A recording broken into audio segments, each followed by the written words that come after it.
Hello everyone, myself Amit Kumar Sinha. I am Assistant Professor in Electrical Engineering Department from Axis Institute of Technology and Management. Today we are here to discuss an important topic for electrical engineering as well as electronics engineering. The subject is control engineering or control system.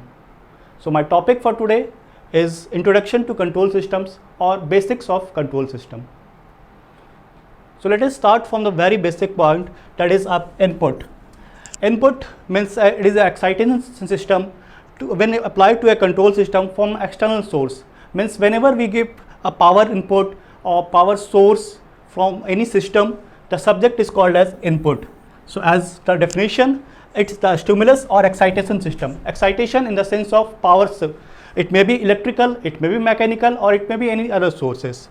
So when we give input to any system, we will discuss in the system further.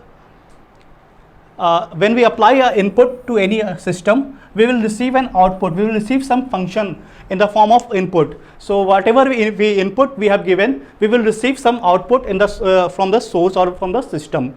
So the actual response obtained from a system is called as output. So output जो होता है हम लोगों का जो भी हम input provide करते हैं किसी भी सिस्टम को, तो उसके फंक्शन के थ्रू कुछ ना कुछ परफॉर्मेंस होता है, कुछ एक्ट मिलता है हम लोगों को, वो हमारा आउटपुट कहलाता है. So now the most important thing is that system. whenever you give input to any system, whenever you apply input to any system, we will receive some output. So a system is basically an arrangement or a combination of component through which we will connected or related in such a manner to form an entire unit or attain an certain objective. किसी भी objective को complete करने के लिए, objective in the sense suppose आप एक motor का example लेते हैं, तो आपको अगर मोटर को ऑन करना है, मोटर से कुछ आउटपुट रिसीव करना है, तो उस आउटपुट को रिसीव करने के लिए पहले मुझे इनपुट देना पड़ेगा. इनपुट के सोर्स में हम पावर सोर्स दे सकते हैं, AC source, DC source, according to the requirement of the motor. तब सिस्टम आपका फिर वर्क करता है, सिस्टम जो है परफॉर्म करेगा उस इनपुट के अकॉर्डिंग, और आपको एक मीनिंगफुल रिजल्ट आउटपुट के सेंस में आपको अचीव हो जाता है. So what does it mean for the control? Control word means to regulate, direct और कमांड एनी सिस्टम. जो भी सिस्टम अभी हम लोगों ने देखा था, उस सिस्टम को हम इनपुट दे रहे थे और उससे रिकॉर्डिंग हमको आउटपुट रिसीव हो रहा था. लेकिन उस आउटपुट को रिसीव जो हम कर रहे थे, क्या वो कंट्रोल्ड आउटपुट है? क्या वो यूज़र के अकॉर्डिंग आउटपुट मिल रहा है हमें? तो इनको चेक करने के लिए, रेगुलेट करने के लिए या फिर कुछ चेंजेस करने के लिए अकॉर्डिंग टू यूज़र, उसको डिज़ायर्ड ऑब्जेक्टिव को अचीव करने के लिए हम लोग यहाँ पे एक वर्ड लगाते हैं, यूज़ करते हैं, that is control. So combining control and system we get control system. यही हम लोगों का एक आज का सब्जेक्ट और इम्पॉर्टेंट चीज़ है कि कंट्रोल जो इसे इंजीनियरिंग या कंट्रोल सिस्टम जो होता है, वो किसी भी सिस्टम को कंट्रोल करने के लिए होता है. कंट्रोल करने का मतलब फिर से यहाँ पे सेम चीज़ होता है, रेगुलेट, डायरेक्ट और command.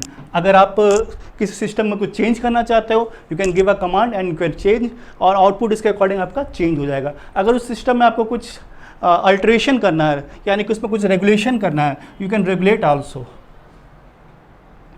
So basically it is an arrangement of different physical components connected in such a manner to regulate, direct or command itself to achieve a certain objective is called as control system. यहाँ एक example दिया हुआ है, difference between system and control system. Suppose करिए कि example में आप देख रहे हो कि एक फ़ैन लगा हुआ है, एक फ़ैन, मूविंग फ़ैन आपके पास है. तो आप इसको इनपुट जो है पावर सप्लाई दे रहे हो, अगर सपोज करो 230 वोल्ट 50 हर्ट्ज एसी सप्लाई, जो हम लोगों का डोमेस्टिक एप्लीकेशन में आप देखते ही होगे, आपके घरों में भी आपको ये देखने को मिलता होगा कि 230 वोल्ट 50 हर्ट्ज की एसी सप्लाई आपको मिल रही है. यहाँ पर मेरा जो सिस्टम है ये फ़ैन है, और सिस्टम फैन का जो वर्क है वो आपको एयर फ्लो मिलता है, दैट इज़ आपको आउटपुट मिल जाता है. Electrical energy gets converted into mechanical energy, ये हम लोगों ने ऑलरेडी डिस्कस कर रखा है. So the input is given to the system and we will get certain objective as a output, but this system is whether it's controlled or not.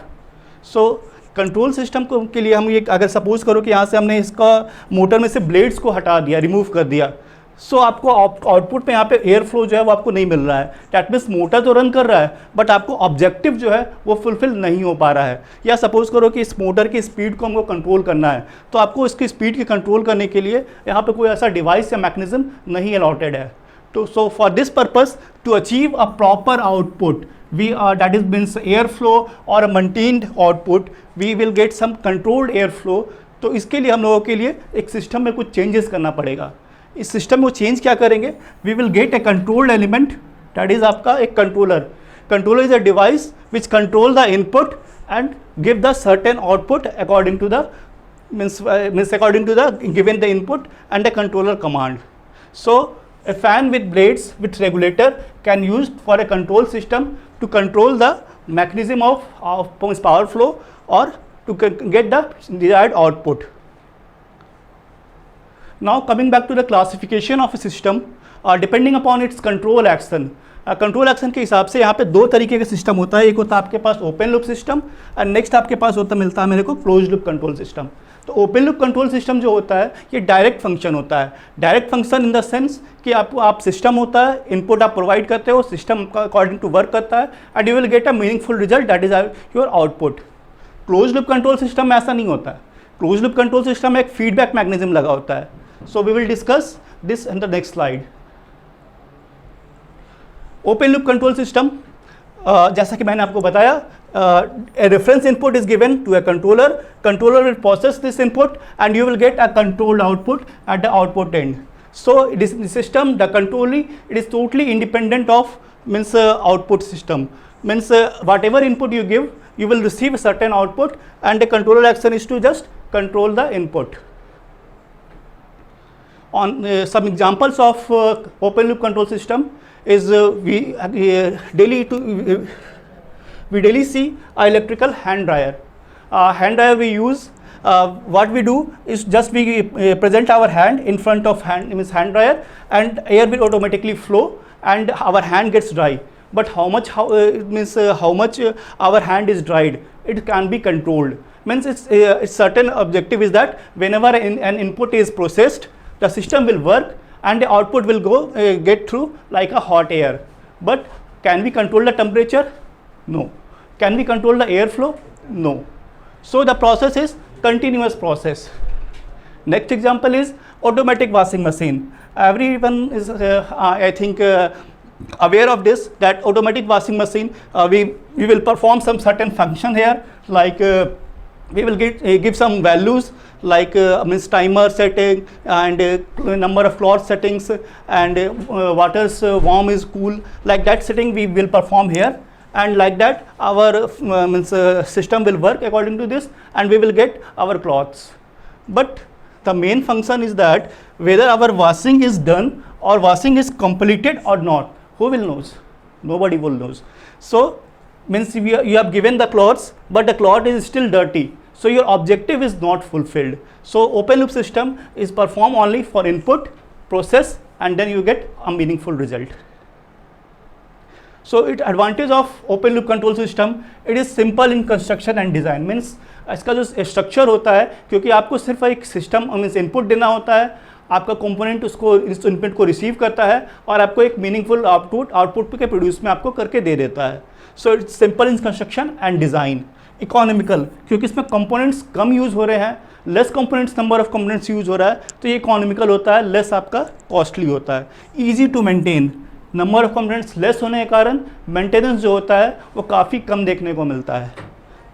Generally stable, ये function जो आपके पास open loop control system है ये stable system होता है, क्योंकि यहाँ पे आपके पास जो भी आपका सिस्टम जो आप वर्क कर रहे हो ये आपको स्टेबिलिटी के प्रोड्यूस देता है. डैट मीन्स आपका जो सिस्टम होता है वो आपको कभी भी किसी भी सर्टेन मोमेंट में फीडबैक में नहीं जाता. यानी कि आपका जो सिस्टम है इस तरीके से आपको एक सिस्टम आपको मिल रहा है, आप यहाँ से इनपुट प्रोवाइड कर रहे हो, आपको यहाँ पे आउटपुट मिल रहा है, कोई भी आउटपुट का लिंकेज आपके पास नहीं है इनपुट के through.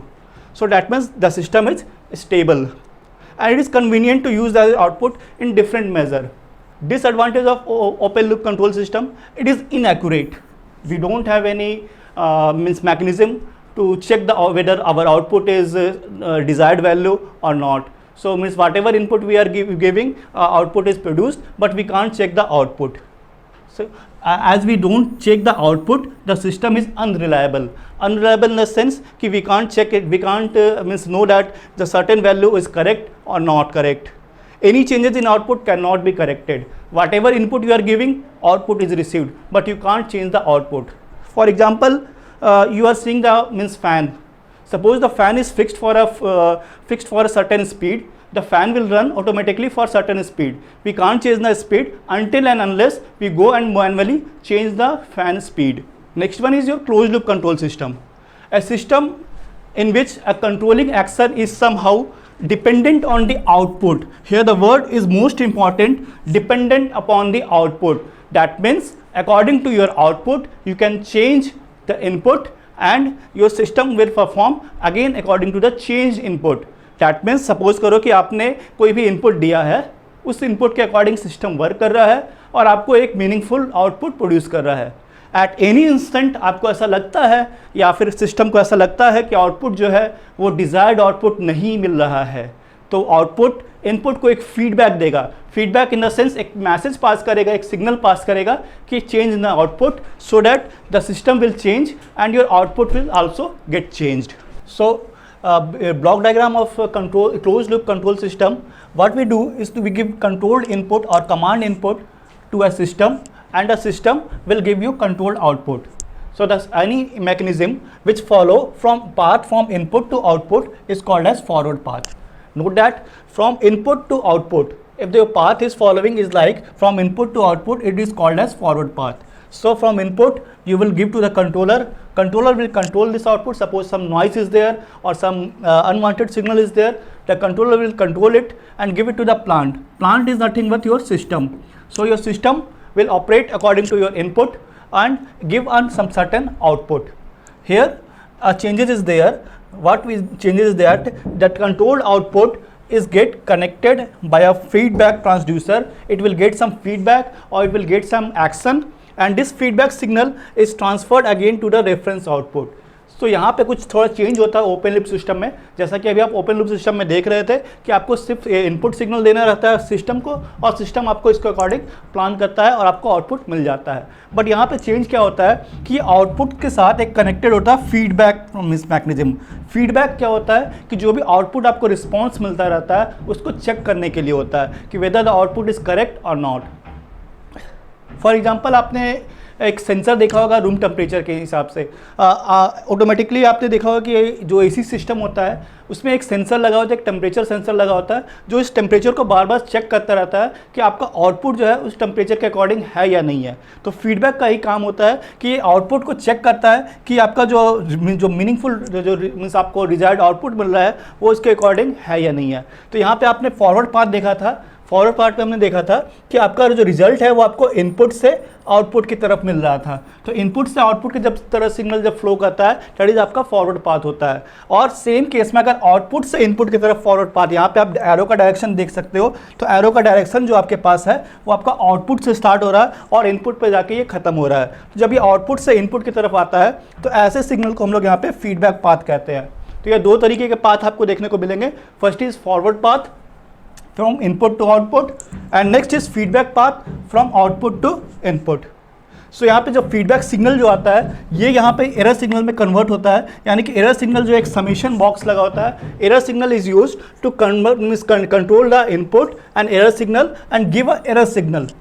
That means some signal is changes and now your actual output, actual input is get converted according to the control output and you get an error signal and this signal is given to the controller and controller will perform again to the system and system will change the output. तो इस तरीके से हमने देखा यहाँ पे कि पहले आपको जो इनपुट मिल रहा था उसके अकॉर्डिंग जो आपको आउटपुट मिल रहा है. तो अगर आउटपुट पे आपको चेंज करना है तो फीडबैक सिग्नल क्या करेगा, यहाँ पे कुछ उसमें सर्टन चेंजेस करेगा. उस चेंजेस के बाद आपको जो एरर सिग्नल है वो आपको अब इनपुट को उसने चेंज कर दिया. तो इनपुट के चेंज होने से कंट्रोलर और जो सिस्टम आपके पास है ये भी आपको एक कंट्रोल आउटपुट प्रोड्यूस करेगा. Example of close loop control system, moving iron. ये हम लोगों ने एक आयरन देखा होगा, इलेक्ट्रिकल प्रेस देखा होगा, अपने घरों में यूज़ भी करते हैं इसको. तो इलेक्ट्रिकल प्रेस क्या करता है, इसमें एक हीटिंग एलिमेंट लगा होता है. तो हीटिंग एलिमेंट को टेम्परेचर को कंट्रोल करने के लिए एक थर्मोस्टैट यहाँ पे आपके पास नॉब लगा होता है. इस थर्मोस्टैट का नॉब का जो पर्पस यही होता है कि सपोज आप इलेक्ट्रिकल एनर्जी यहाँ से आप इनपुट जो है इसको प्रोवाइड कर रहे हो, आप क्या करते हो अपने इलेक्ट्रिकल प्रेस को मतलब स्विच के मतलब कि स्विच बोर्ड में आप इसको इंसर्ट कर देते हो तो आपको इलेक्ट्रिकल एनर्जी इनपुट जो है वो आपको मिलने लग जाता है. अब इसके अंदर एक थर्मोस्टैट या एक टाइमर लगा होता है जो कि उसको रिक्वायर्ड टेम्परेचर पे सेट होने के बाद ऑटोमेटिकली ऑफ कर देता है. तो ऑटोमेटिकली ऑफ कर देता है दैट मीन्स हीटिंग एलिमेंट और जो आपके क्लॉथ्स हैं जो आपको आउटपुट मिल रहा है तो यहाँ पे जो आपको यहाँ पे टेम्परेचर जो सेंस कर रहा है और टेम्परेचर आउटपुट को सेंस करके एक सेंसर के थ्रू वो टाइमर को ये बता रहा है कि आपको 30 सेकेंड के बाद, सपोज 1 मिनट के बाद, या फिर आपके पास 100 डिग्री सेल्सियस के बाद आपको क्या करना है, ये टाइमर को, इस एलिमेंट को बंद कर देना है। तो यहाँ जो फिर आपके पास 2 पाथ आपको देखने को मिलेगा। एक आपको देखने को मिल रहा है फॉरवर्ड पाथ,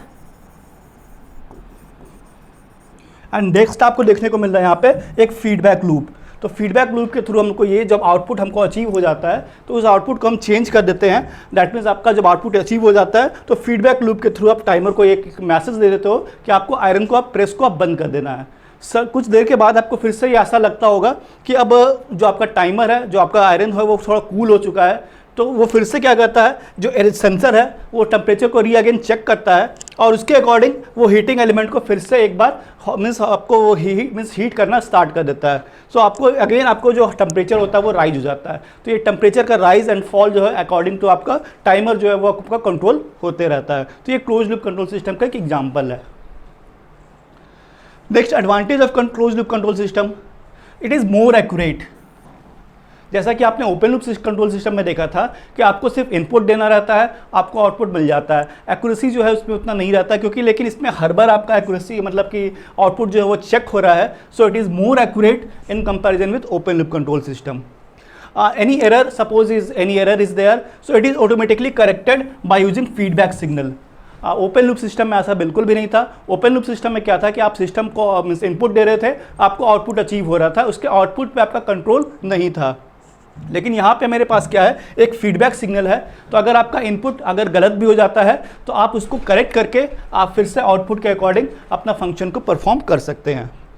फैसिलिटेट्स ऑटोमेशन, एक ऑटोमेटिक कंट्रोल सिस्टम की तरह एक ऑटोमेटिक प्रोसेस आपको देखने को मिलता है। इस ऑटोमेटिक प्रोसेस में आपको ये होता है कि आपको बार बार जो है रिक्वायरमेंट को चेंज करना नहीं पड़ता है। एक सेंसर, एक फीडबैक लगा होता है, वो फीडबैक आपको चेंज करके आपको सारा इन्फॉर्मेशन गैदर करके आपको मीन्स अकॉर्डिंग टू इनपुट आपको चेंज करके देता रहता है। The sensitivity of the system is made small to make the system more stable. ठीक है, ये ज़्यादा स्टेबल होता है क्योंकि इसका आपका जो एरर होता है वो आपको गेट करेक्टेड होता है, करेक्शन होते रहता है। तो आपका जो इनपुट होता है वो आपको करेक्टेड फॉर्म में हर बार देखने को मिलता है। The system is less affected by noise. कोई भी डिस्टर्बेंस अगर प्रोड्यूस होता है तो आपको ये कैंसिलेशन करके, नॉइस को कैंसिलेशन करके आपका सिस्टम को ये परफॉर्म करा देगा और आपको कोई दिक्कत आपको देखने को नहीं मिलता है। Disadvantage of close loop control system, तो डिसएडवांटेज में देखें तो क्योंकि इसमें ज़्यादा नंबर ऑफ ब्लॉक्स आपको ये देखने को मिल रहा है, इनपुट, आउटपुट और सिस्टम के बाद आपको एक फीडबैक एलिमेंट देखने को मिल रहा है। इसके कारण ये ओपन लूप कंट्रोल सिस्टम के कंपैरिजन में थोड़ा कॉस्टलियर हो जाता है। They are complicated to design, क्योंकि आपके पास फीडबैक मैकेनिज्म लगा हुआ है। तो फीडबैक मैकेनिज्म आपको हर बार आपको चेक करेगा और आपकी स्टेबिलिटी को वो बार बार चेक करता रहेगा। तो इसका जो डिज़ाइन जो हो जाएगा आपको थोड़ा सा कॉम्प्लिकेटेड हो जाता है, थोड़ा सा उसमें आपको चेंजेस करना पड़ता है। तो इसलिए आपको उस चेंजेस रिक्वायर्ड इनपुट के अकॉर्डिंग ये सिस्टम को आपको कॉम्प्लिकेशन इंक्रीज कर देता है। Next is required more maintenance. Number of components increase हो चुका है, तो जब नंबर ऑफ कंपोनेंट्स इंक्रीज होता है तो दैट मीन्स आपको मेंटेनेंस की भी हाई रिक्वायरमेंट है। Overall gain is reduced for the presence of feedback. The gain that is the say or efficiency is also reduced due to the presence of feedback system. Stability is the major problem and more care is needed to design a stable closed loop control system. जो stability होती है आपकी system की वो भी आपको बार बार उसको check करता है। तो आपको स्टेबिलिटी के कारण आपको यहाँ पे सिस्टम में कुछ चेंजेस हर बार आपको देखने को मिलता होगा। Classification of control system on the basis of linearity. Okay, so दो टाइप में हम इसको डाइवर्ट करते हैं, बाइसेक्ट करते हैं। First one is linear control system and next one is your non linear control system. तो लीनियर कंट्रोल सिस्टम क्या होता है कि सपोज करो कि आप इनपुट दे रहे हो, आपको आउटपुट परफॉर्मेंस में आपको मिल रहा है। अगर आप इनपुट में कुछ चेंज करते हो, आपने इनपुट x1 देना स्टार्ट किया था, आप इनपुट में कुछ चेंज करते हो और उसमें आप एक सेकेंड इनपुट जो है x2 आपको प्रोड्यूस चेंज करते हो और उसको कोई कॉम्बिनेशन में अल्फ़ा x1 और अल्फ़ा b2, अल्फ़ा और बीटा के रिस्पेक्ट में आप यहाँ पे अपने इनपुट में कुछ चेंजेस करते हो। तो अल्फ़ा और बीटा के रिस्पेक्ट में अगर आप इतने इनपुट पे चेंजेस करते हो और आपको आउटपुट में भी ये अल्फ़ा और बीटा के रिक्वायरमेंट के अकॉर्डिंग अगर आउटपुट चेंज नहीं होता है, पॉइंट में से mark my word, that is your input is not going to change, that is it follow the principle of superposition and proportionality, then your system is your linear system. That means आप अगर suppose करो कि एक system को perform करते हो, तो उस सिस्टम के परफॉर्मेंस में सपोज करो कि हमने अल्फ़ा मीन्स x1 और बीटा x2 हमने एक इनपुट दिया था। अगर इसी इनपुट के साथ आपको आउटपुट अल्फ़ा मीन्स y1 और अल्फ़ा y2 अगर आपको आउटपुट मिल रहा है, that means your system is control system, that is means your system is your linearity को फॉलो कर रहा है, सुपरपोजिशन प्रिंसिपल को फॉलो कर रहा है एंड प्रोपोर्शनलिटी इज ऑबेड। ऐसा सिस्टम जब जिसमें ये रूल्स फॉलो नहीं होता है वो आपको कहलाएगा non linear control system. It does not follow the means आपको principle of superposition. That means आप यहाँ पे ये कह सकते हो कि alpha x1 plus beta x2 ये मेरा इनपुट साइड था, is not equal to now your alpha y1 plus beta y2। आपका जो सिस्टम है यहाँ पे चेंज हो चुका है, आपका जो इनपुट आप दे रहे थे वो अब आपको आउटपुट के अकॉर्डिंग नहीं मिल रहा है, तो ये सिस्टम आपको नॉन लीनियर कंट्रोल सिस्टम में देखने को मिल रहा है। The stability of non linear control system depends upon the root location. ये जो अल्फ़ा और बीटा जो रूट्स आपके पास देखने को मिल रहे हैं, इनके ऊपर भी आपको ये सिस्टम जो है वो नॉन लीनियर सिस्टम डिपेंड करता है। It exhibits self sustain oscillation of fixed frequency. ये अल्फ़ा और बीटा जो आपने एक प्रोपोर्शन जो ऐड किया था, वो प्रोपोर्शन अपने सेल्फ और सस्टेन्ड ऑसिलेशन, यानी कि अपने रोटेशन के अकॉर्डिंग वो रोटेट करता रहेगा और आपके सिस्टम को मोर कॉम्प्लेक्स बनाता जाएगा। Next your classification of control system according to time. दो तरीके के सिस्टम हमको यहाँ पे देखने को मिलते हैं, time varying control system and non time varying means time in varying control system. एक आपका टाइम वेरिंग कंट्रोल सिस्टम होता है and second one is your time in varying control system. So in time varying system what we do is system parameter vary with in time, means आपको time के respect के according आपका system जो है वो change करता है। That means this system is called as time varying system. When parameters do not vary with the time they are called as time invariant. जो टाइम के अकॉर्डिंग पैरामीटर में चेंजेस नहीं करता है, एज यूजुअल अपने maintain को follow करते जाता है, दैट इज आपको वो कहलाता है आपके पास time invariant control system. An example is there, suppose a missile or rocket is there, or missile or rocket we know that is having some fuel. So as the fuel is reduces, जैसे जैसे missile और rocket system आपका आगे जाता जाएगा, आपका reduce जो fuel होगा उसका वो रिड्यूस होगा। So due to this fuel reduce a parameter of mass and time is, that means आपका जो पैरामीटर ऑफ मास है वो भी आपका रिड्यूस हो रहा है, लेकिन आपका आउटपुट जो है स्टिल आपको आउटपुट कंटिन्यूस वे में मिलता जा रहा है। So this system is called as time varying system and the control system is called as control varying time control system. Next one is most important part in the control system part, that is your transfer function. We all know that efficiency, that is आपका ratio of output divided by ratio of input is called efficiency. But this efficiency is changed by the word transfer function for in control system. Control system में हम लोग efficiency की जगह पे use करते हैं transfer function.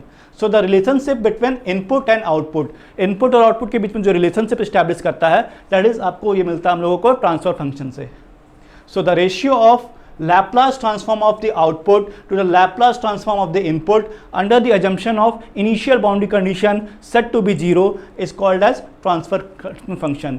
मतलब transfer function का जो डेफिनेशन होता है वो यही होता है कि आपको ratio of Laplace transform of output with the ratio of Laplace transform of input with initial boundary condition set to be 0। यहाँ पे आपको एक वर्ड ये का यूज़ करना जो बहुत ज़रूरी हो जाता है कि 0 इनिशियल कंडीशन में हमको ये वर्क करना। दैट मीन्स आपका जो इनपुट से आउटपुट का जो रेशियो है, ठीक है, ये अब जब हम निकालेंगे तो एक इनिशियल बाउंड्री कंडीशन जो है वो आपको 0 अज्यूम करके वेक में आपको चलना, तो आपको ट्रांसफर फंक्शन मिलता है।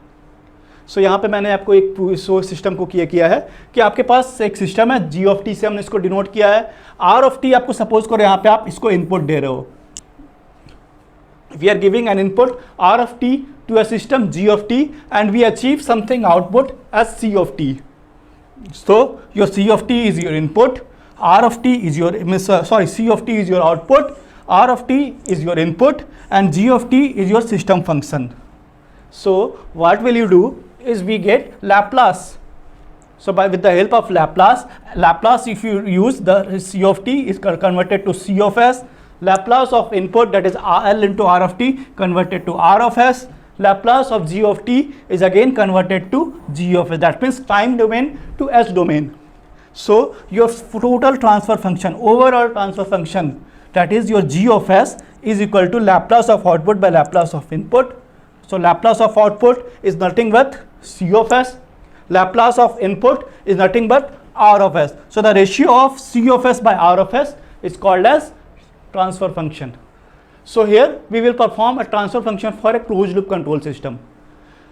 So as per the diagram, we know that for a closed loop control system, R of S in certain input is there, and this input is given to the certain system, that is G of S, and it will produce some output C of S. From this output, an H of S, that is your feedback signal, this H of S is your feedback signal, is generated, and this feedback signal is again given back to the input. So this system is closed loop control system. That means if any feedback signal is used, the system is your closed loop control system. So according to your input, your output is changing. So we will calculate first E of S. Here E of S is your error signal. So before we proceed, what is error signal? Error signal is your calculated, manipulated form of signal, which will convert this signal into feedback signal and input signal. So the combination of input signal and feedback signal is called as error signal. So error signal is given as E of S is equal to R of S minus B of S. So that means if we have to find out error signal, what we have to do is we have to from R of S we have to subtract this B of S, that is this feedback signal. अगर आपको error signal calculate करना है तो मुझे क्या करना होगा कि अगर इस ई ऑफ एस की वैल्यू निकालनी है तो ये आर ऑफ एस, ठीक है, दैट मीन्स आपका जो इनपुट सिग्नल है इसमें से ये बी ऑफ एस सिग्नल को माइनस करना पड़ेगा. क्यों माइनस करेंगे हम? क्योंकि यहाँ पे मेरे पास ये सिग्नल आपके पास ये मिल रहा है, ये माइनस सिग्नल मिल रहा है. अगर यहाँ पे हमारा ये आपका नेगेटिव फीडबैक लूप नहीं होता, ये पॉजिटिव फीडबैक लूप होता, तो यहाँ पे ये सिग्नल प्लस में आ जाता. लेकिन क्योंकि आपके पास ये जो बी ऑफ सिग्नल है ये माइनस सिग्नल में आपको कन्वर्ट होकर मिल रहा है, दैट मीन्स आपका E of S is equal to R of S minus B of S. यानी कि अगर आपको इस पोजीशन पे अगर वैल्यू निकालनी है तो आपको R of S your input signal minus signal and your feedback signal, that is your B of S. So E of S is equal to R of S minus B of S. Actual input, according to this, what we do is our actual input R of S is changed also E of S plus B of S. तो यहाँ पे हम ये कह सकते हैं कि जो R of S आपको मिल रहा था ये एरर सिग्नल और आपका फीडबैक सिग्नल इन दोनों के कॉम्बिनेशन से मिल रहा है. तो हमारा जो इनपुट सिग्नल है ये यहाँ पे चेंज हो चुका है, that is R of S is equal to E of S plus B of S. So again we have to calculate the feedback network, that is gain. अगर आप इस एच ऑफ एस यानी feedback signal का अगर gain निकालते हो तो gain that means again आपके पास क्या फंक्शन बनता है, आउटपुट अपॉन इनपुट.